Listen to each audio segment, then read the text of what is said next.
C'est des locataires qui sont quand même assez généreux, ils nous ont laissé du matos pour faire de la muscu. Ils ont, tu vois, mais c'est souvent ça, tu sais, quand les personnes déménagent. Je suis vraiment très très fier de ce projet. Ok. Mais franchement, c'est un des projets où je suis vraiment le plus fier, tu vois. Où là, je me suis senti pour le coup investisseur. Ouais. Tu vois, on a optimisé vraiment tous les coûts. Il faut que si la situation de notre client change, il faut qu'il puisse ne pas être esclave de son investissement. On pense toujours le projet de nos clients, de sorte à ce qu'ils s'y retrouvent quoi qu'il arrive. Quand j'ai eu l'opportunité d'acheter ce bien-ci, j'ai regardé ce qu'il y avait autour. Tu n'achètes pas sans savoir ce qu'il y a autour. Tu n'achètes pas sur la base de l'émotion. Parce que pour moi, tu le sais, hein, je le dis tout le temps, personne n'a les moyens d'être locataire.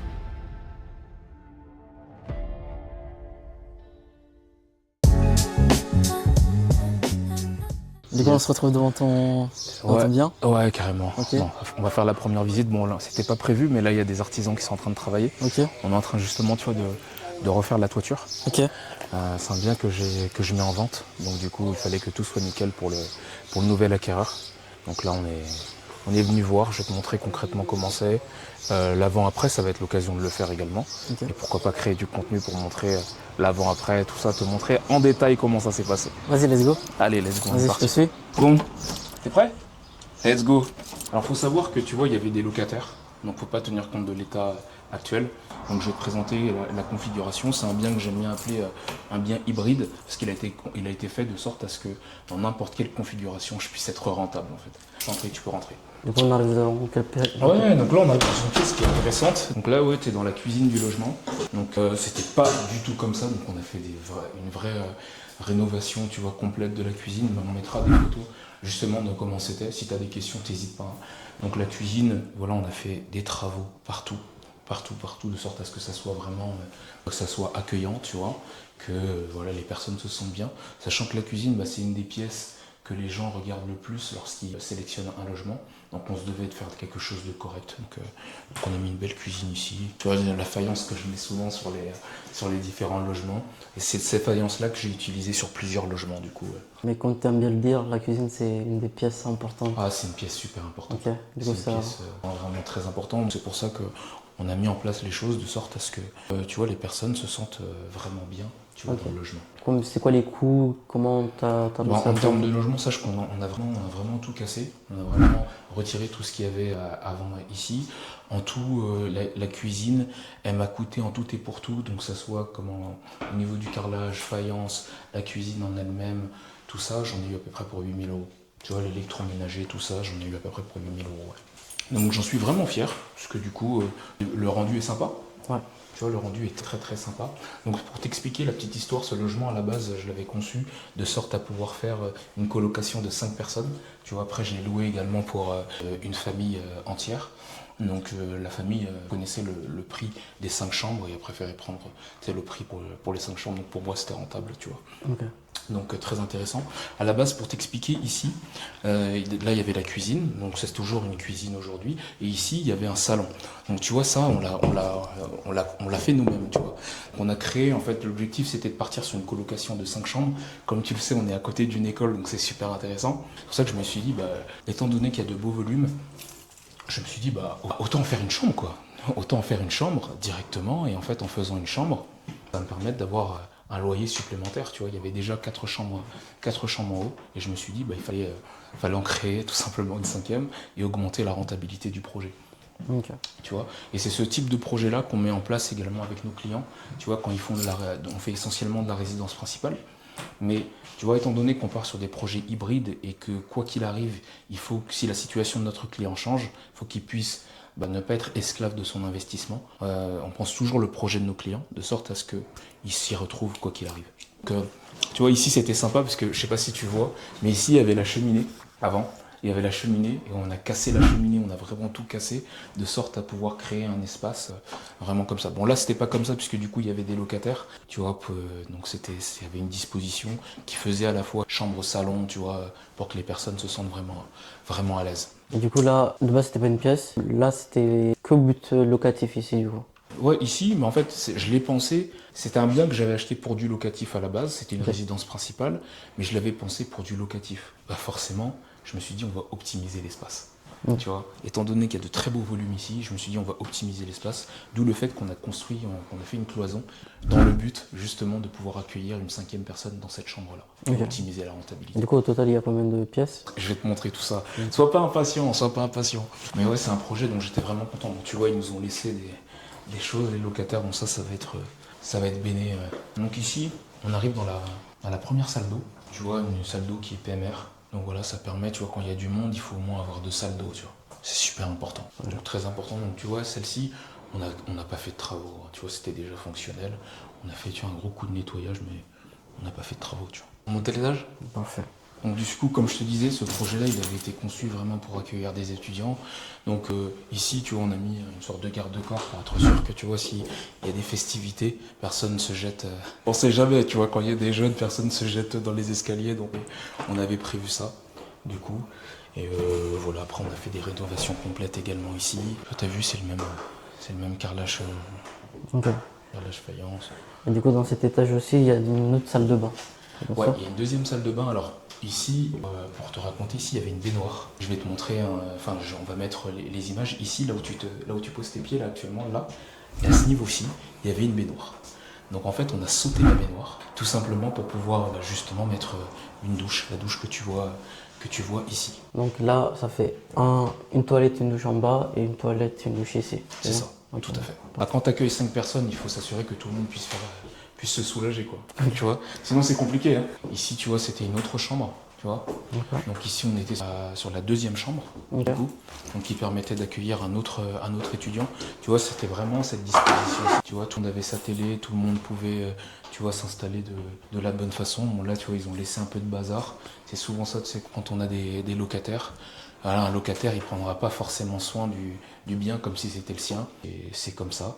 Donc du coup, bah voilà, c'est au propriétaire après de faire le nécessaire.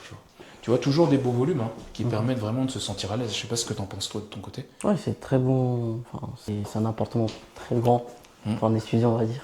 On continue la visite ? Oui, parfait. Ça marche. Là, ici, on est du coup sur la troisième chambre. Tu vois, celle-ci était un peu plus petite. Tu vois, par rapport aux autres. Mais voilà, ça reste une chambre qui permet d'accueillir quelqu'un qui se sent parfaitement à l'aise. Tu vois. Ok. Et du coup, chaque locataire, il a son espace à lui, ça porte son espace privé. Exactement. C'était vraiment ça le but, que chaque locataire puisse avoir son espace à lui, qu'il puisse se sentir à l'aise.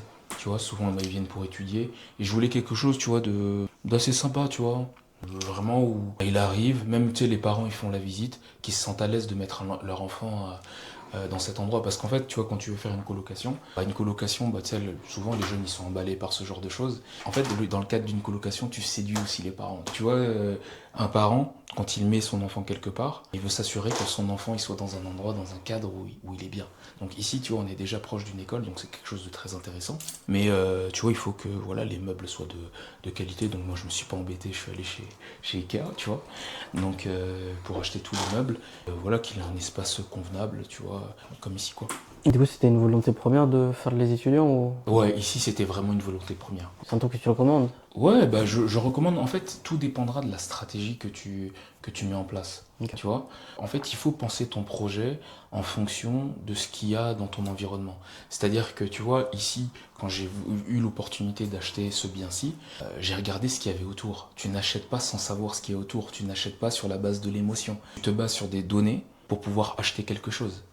Tu vois, et en fonction des données que j'avais, je m'étais dit, bah, c'était ça la bonne opportunité pour moi. La bonne opportunité pour en retirer le maximum de profit, tu vois, tout en proposant de la qualité également aux clients. Ah, parfait. Donc ici c'est pareil, tu vois, on a voulu mettre un petit côté sympa, donc on avait repeint, tu vois, l'escalier en gris, avant il était blanc. Il y a 3 étages. Exactement. Enfin, 2 étages, pardon.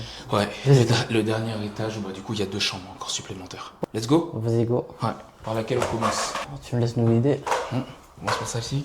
Donc voilà, tu vois, l'avant-dernière chambre, c'était une de mes coups de cœur. Tu vois, j'aime beaucoup cette chambre-là. Tu vois, c'est pareil, beau volume. Je sais pas si tu vois, c'est mansardé ici. C'est assez sympa.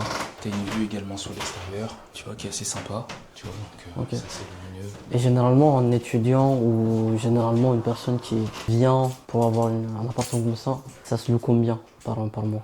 Ici, moi, je louais la chambre 380 € par mois. Qui était très profitable, j'imagine. C'est plutôt pas mal. Je vais pas m'en plaindre, non, c'était plutôt pas mal, mais c'est un bon rapport qualité-prix, tu vois. Ok. Les personnes étaient contentes, donc ça, j'en suis ravi. Quand tu as des locataires qui sont ravis, après, ils peuvent recommander justement ton logement à d'autres personnes. C'est comme ça que tu gagnes, quoi. On continue. Et c'est la 5e et dernière chambre. J'ai perdu les comptes. Ouais, Il y exactement. en a beaucoup. Ouais, c'est la 5e chambre, du coup. Donc, tu vois, pareil que l'autre, c'est mansardé, c'est assez sympa, tu vois. C'est des locataires qui sont quand même assez généreux, ils nous ont laissé du matos pour faire de la muscu. Ils ont... tu vois, mais c'est souvent ça, tu sais, quand les personnes déménagent, elles laissent du matériel. Bon, regarde, tu vois que c'est souvent ça. Donc c'est pour ça que du coup, faut vraiment, tu vois, quand tu calcules ton projet immobilier, il faut vraiment faire attention à tout. Parce que regarde, ils prennent pas forcément attention, si tu zoomes un peu ici, ils prennent pas forcément attention du matériel qui leur est fourni. C'est quelque chose dont il faut tenir compte, tu vois, lorsque tu lances un projet. Et mais du coup, comment ça se passe quand le matériel est dégradé ou... Oui, il y a une caution. Ok. Oui, il y a une caution. Donc la caution est intéressante, tu vois. Ok. Et du coup, généralement, c'est un bien que tu as eu avec apport, sans apport. Alors ça, c'est très très bien. Alors moi, ce que j'ai fait dans le cadre de ce projet-là, bon, c'est pas forcément à faire, mais en fait, j'ai acheté ce projet-là comme si j'achetais une résidence principale. Donc j'ai eu sans apport. Donc c'est ce qui m'a permis de faire cette opération et d'enchaîner justement sur d'autres. J'ai financé ce projet. Et du coup, c'est recommandé de faire pareil si on veut accumuler. Il y en a qui le font, moi je le recommande pas du tout. Je le recommande pas du tout. Si tu veux, aujourd'hui, c'est ce qu'on met également en place avec nos clients aujourd'hui, c'est tout simplement d'acheter d'abord la résidence principale, parce que moi je pense que personne n'a les moyens d'être locataire, tu vois, pendant toute sa vie. Donc d'acheter directement la résidence principale, mais tout en ayant à l'esprit qu'il y a la possibilité, si tu veux, de pouvoir faire d'autres projets immobiliers, tu vois. Donc ne pas consommer entre guillemets toute sa capacité à emprunter pour pouvoir par la suite aller demander et aller vers d'autres projets. Quelles sont généralement les galères qu'on peut rencontrer sur ce genre de... Alors moi j'en ai eu des galères sur ce bien, j'en ai eu des galères. Bon, je pense que tu as vu, il y a déjà des artisans qui sont là pour faire des travaux, tu vois, au niveau de la toiture, de sorte à vendre, tu vois, le bien de manière correcte. Mais il y a plusieurs galères. Je sais pas si tu as vu en faisant le tour de la maison, si tu as vu quelques éléments qui ont été dérangeants. Ouais. Ouais. Bah, il y a des choses, la façade qui est Ouais. en train de refaire, etc. Ouais, exactement, il y a ces choses-là. Mais il y a d'autres petits détails que je vais également te montrer. Donc j'ai travaillé avec des artisans qui n'étaient pas du tout bons, qui n'étaient pas du tout fiables. Donc ce qui fait que j'ai payé en fait 2 fois. J'ai payé l'incompétence de certains artisans que j'avais sélectionnés juste sur le critère du fait qu'on faisait partie de la même communauté. J'ai payé après du coup un professionnel qui est venu réparer les bêtises que d'autres personnes avaient fait auparavant. Donc voilà, c'est vraiment... J'ai payé 2 fois. Donc ce que je conseille en fait aux personnes qui veulent se lancer, tu vois, dans un projet d'investissement immobilier, soit dans le cadre de leur résidence principale ou dans le cadre d'une résidence locative, si leur situation le permet, c'est tout simplement de travailler avec des artisans qui sont fiables. Ça coûte forcément plus cher, mais justement la qualité, ça se paie. Et du coup, comment on fait pour trouver un artisan fiable?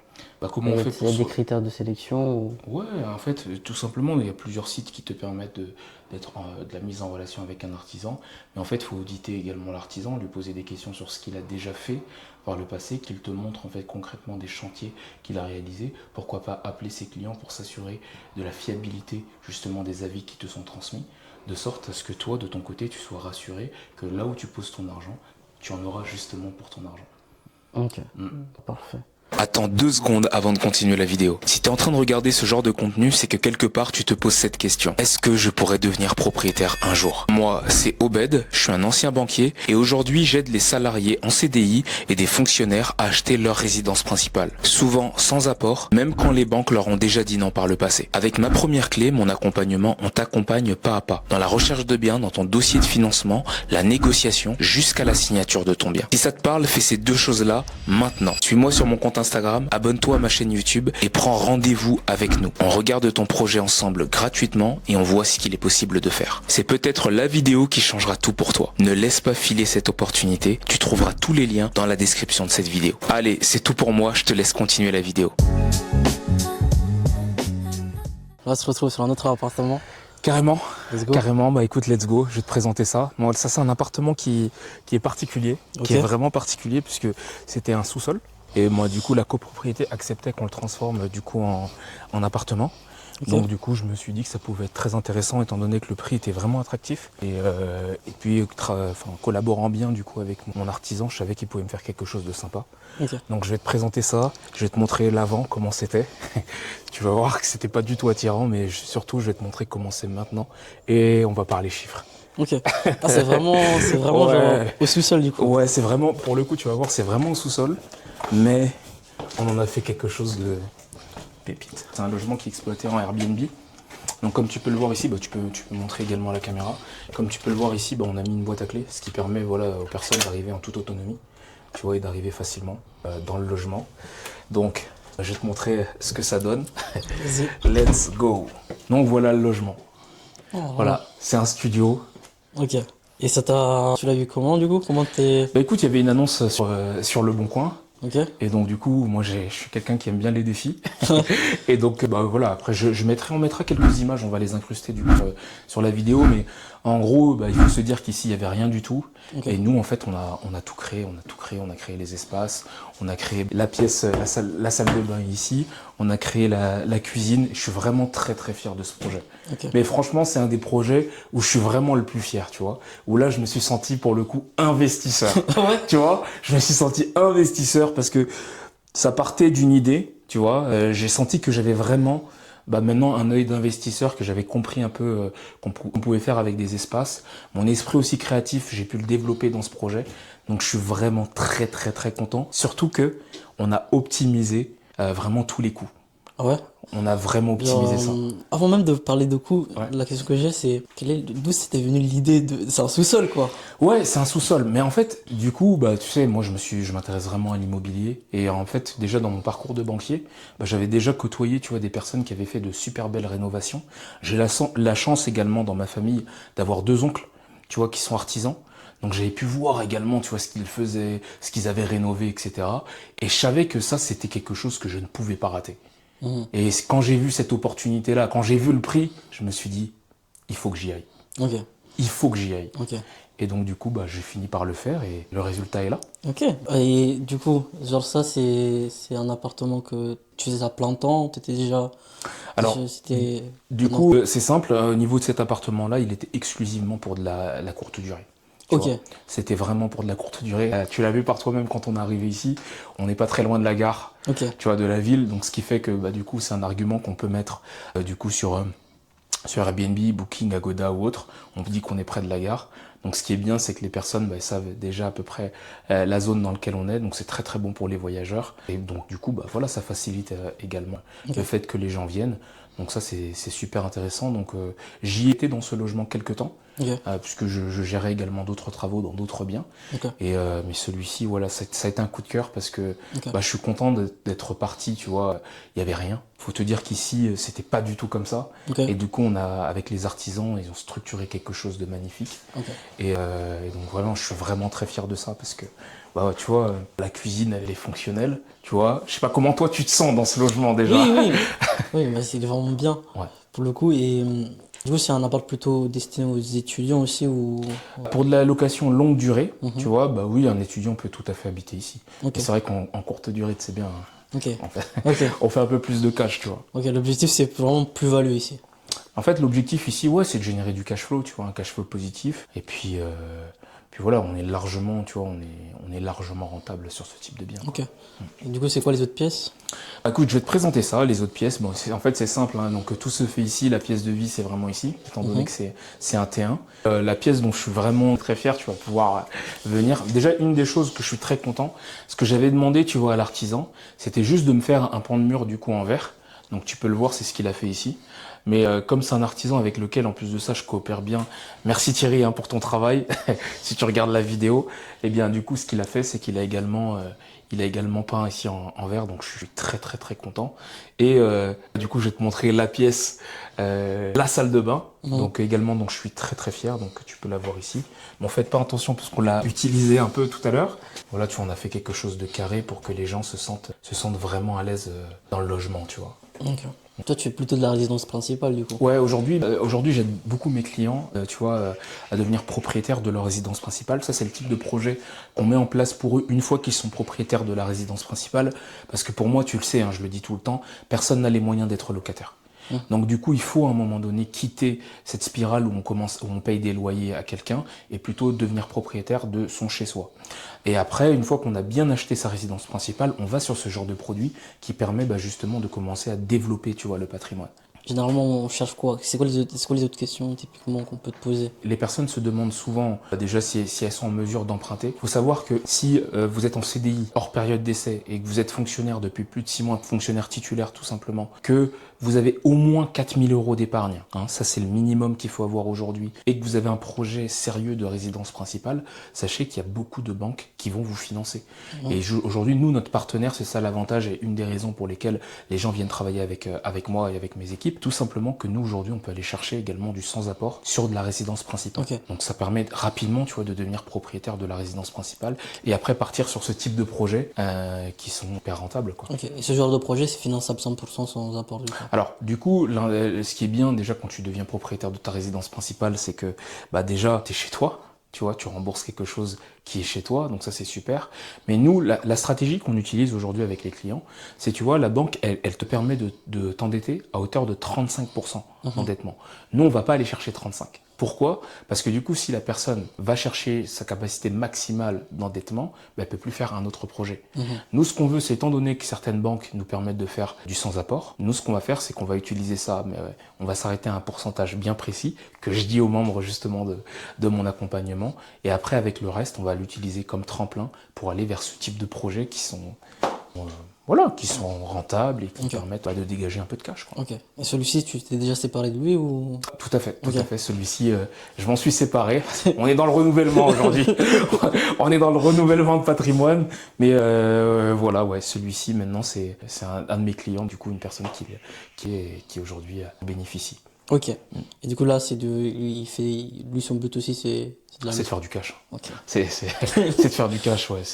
Et du coup, en termes de coûts, on est comment ici, ce genre de bien? En termes de coûts, c'est-à-dire qu'est-ce que... La salle de bain, généralement, c'est dans des endroits où... Ouais, alors faut savoir que déjà une salle de bain, ça coûte plus cher qu'une cuisine. Parce que tu vois, en fait, moi si je devais donner un conseil à quelqu'un qui veut faire une rénovation, c'est vraiment de mettre le paquet sur 2 pièces. C'est la cuisine et la salle de bain, ce sont les pièces qui sont les plus regardées. Donc au niveau de la cuisine, moi c'est simple, hein. Déjà, pour les connaisseurs, ils savent que moi et les personnes que j'accompagne le savent, moi je me prends pas la tête. Et je vais souvent au même endroit et on peut faire vraiment de la qualité. Il y a un très très bon rapport qualité-prix. Par exemple chez Brico Dépôt, tu vois cette cuisine en entier, tu vois, ça a dû me coûter grand maximum 1 500 €, tu vois. Tu vois, grand maximum 1 500 €. Ça, tu vois, c'était des restes que j'avais d'un autre chantier, donc je me suis pas pris la tête pour mettre, tu vois, de la faïence ici. Je me suis pas du tout pris la tête. Tu vois, j'ai juste récupéré ce que j'avais d'un autre chantier, qu'on est déjà allé voir d'ailleurs. Et donc du coup, tu peux voir que c'est exactement les mêmes motifs que j'ai mis ici. J'ai juste fait de la récupération. Pour que ça soit beaucoup plus sympa, on est allé chez Brico Dépôt. Et ce qui est bien, c'est qu'au moment où j'y suis allé, c'est qu'il y avait des promotions, tu vois, là-dessus. Là-bas, ça devait être en inox, mais là, on a pris celui-ci, donc ça faisait quelque chose de très très sympa. Au niveau de la hotte, tu vois aussi, on a mis une hotte assez sympa, tu vois. Donc promotion, en fait, Brico Dépôt, moi j'adore, tu vois. T'as des choses sympas et moins chères, tu vois. Ça aussi, ceux qui connaissent, iOne, c'est justement la marque qu'il y a justement chez Brico Dépôt. Tu vois, ici c'est pareil. Donc c'est des marques qu'il y a là-bas, tu vois. Ça c'est pareil. Tu vois, ça je l'ai pris chez Electrodépôt, attention. Il y a Brico Dépôt, Electrodépôt. Donc j'ai récupéré ces choses-là. Et en fait, tu vois, ça te fait quelque chose de qualitatif, mais au moindre coût. Et comment on fait pour bien acheter ou Parce que tout le monde n'a pas forcément les réflexes d'aller directement dans ces genres d'endroits où on a tendance à vouloir se faire accompagner Ouais. Déjà dans le cadre de l'accompagnement que je fais avec les clients, justement je les mets en relation justement avec un artisan que moi-même j'ai validé, un artisan de confiance, parce que tu vois l'objectif c'est de travailler en toute confiance, tu vois. Mais déjà c'est des astuces que je peux donner déjà gratuitement ici, c'est d'aller Electrodépôt, Brico Dépôt, c'est génial. Franchement, c'est génial. Faut pas se prendre la tête, en fait. Faut vraiment pas se prendre la tête. Là, dans le cadre d'un Airbnb, tu vois, j'ai acheté également quelques meubles à Maison du Monde, etc., pour pouvoir, tu sais, rajouter un peu une touche un peu esthétique au logement, mais il faut pas se prendre la tête. Tout dépend de tes objectifs. Ok. Et généralement, genre, comment on fait pour du coup, minimiser les coûts parce que on sait pas quoi acheter, comment le faire. Bah déjà, l'artisan, tu vois, si tu travailles avec un artisan de confiance, déjà, Oui. il va pouvoir vraiment bien te renseigner là-dessus. Mhm. Mais aujourd'hui, moi, le conseil que je donne aux personnes, c'est de maximiser sur bah, les éléments qui rajoutent une vraie valeur ajoutée au logement. La plupart d'entre nous, c'est la salle de bain et la cuisine qu'on regarde, Ok. tu vois. Donc déjà, de mettre quelque chose de sympa sur ces pièces-là, ça crée le côté un peu coup de cœur, tu vois. Ok. Le côté un peu émotif qui fait que la personne va aller chez toi plutôt que dans un autre. Et dans le cadre d'un Airbnb, bah, c'est ce qu'on cherche. Ok. C'est ce qu'on cherche. Et même, tu vois, dans le cadre de la résidence principale, ou même dans le cadre enfin, même dans du locatif de manière générale, bah, tu vois, si on veut valoriser son bien quand on achète une résidence principale, bah, faut mettre des éléments qui fassent que, bah, qui font que, bah, justement, on est bien dedans, tu vois. Ok. Et du coup, comment on peut conclure cette vidéo? Bah, en fait, pour conclure cette vidéo, c'est si vous avez envie, aujourd'hui vous avez surtout un projet de résidence principale et que vous avez cette appétence-là pour un jour, pourquoi pas faire du locatif, bah, n'hésitez pas à me contacter, n'hésitez pas à m'envoyer un message sur Instagram, par exemple. Je me ferai un plaisir de vous répondre, déjà de vous donner une vision claire sur votre situation, pour vous dire concrètement si votre situation vous permet d'être propriétaire de votre résidence principale. Si vous répondez justement aux conditions, bon, on vous accompagnera avec plaisir. Et après, si par la suite, si vous êtes satisfait de votre expérience avec nous, on vous aidera justement à devenir propriétaire de ce genre de projet pour continuer à développer votre patrimoine et celui de votre famille. Ah, parfait.